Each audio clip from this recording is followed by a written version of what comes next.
ગણેશભાઈ ઘાસકટા મિત્રો, આજે અમે અહીંયા કતારગામમાં લેક ગાર્ડનની અંદર ફરવા આવ્યા છીએ. આજે મારે ખુશીની વાત કરવાની છે. આ મારા દીકરાની દીકરી વિહા છે અને આ મારી દીકરી એની દીકરી ઝિયા છે. હિયા છે. આ અમારી દીકરીને ગઈ 7 તારીખે 6ઠા મહિનામાં બેસી ગઈ છે અને અમારી આ બેન છે એને 7મો મહિનો પૂરો થવા આવે છે. 6ઠો ચાલુ છે. 6ઠો ચાલુ.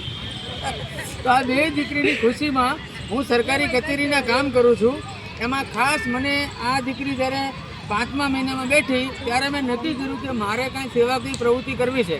તો હું જે અમરોલીમાં મારી આજુબાજુના વિસ્તારમાં જ્યાં કાસાનગર એક ઝૂંપડપટ્ટી અને ગરીબ વિસ્તાર છે ત્યાં જઈ અને મેં 3 બહેનોને ફ્રીમાં વિધવા સહાય કરાવી આપવા માટેનું કામ કર્યું. 3 બહેનોનો વિધવા સહાય ફ્રી કરી આપવાનો છું. સાથે અમારી બાજુમાં એક EWS એટલે ગરીબ વિસ્તાર છે તો ત્યાં પણ એક બહેનનું એટલે કે ટોટલ 4 બહેનોને વિધવા સહાય મારા તરફથી બિલકુલ ફ્રી કરી આપવાનો છું. શા માટે? આ મારી બંને લાડલીઓ જે છે એ લાડલીઓની યાદમાં આ મારી ચકુડી જે છે ચકુડી ચોટલીવાળી એ 5મા મહિનામાં બેસી ગઈ છે અને અમારી આ બેન 6ઠા મહિનામાં બેસી ગઈ. તો એ બંને બાળકીની ખુશાલીમાં મેં સેવાકીય પ્રવૃત્તિમાં 4 બહેનોનું વિધવા સહાય કર્યું છે. સાથે હું જાહેરાત કરું છું, કતારગામ હોય, ઉત્તરાયણ હોય, અમરોલી હોય અને આજુબાજુના વિસ્તારમાં ખરેખર જરૂરિયાતમંદ બહેનો વિધવા કે જેની આર્થિક સ્થિતિ ખરેખર ખરાબ છે અને જેને સરકારી સહાયની જરૂર છે એવા જો કોઈ પણ બહેનો હોય તો મારું ધ્યાન દોરવજો. મારો નંબર પણ આજે સાથે આપું છું 9166000315.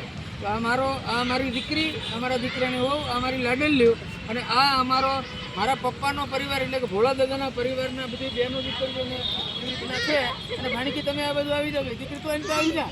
આ અમારા જીતુભાઈની દીકરી છે. અહીં તો આવી જાય ને પછી આ મારા નાના ભાઈની દીકરી છે. તું બી અહીં તો આવી આ મારી નાની બેન છે એની દીકરી છે.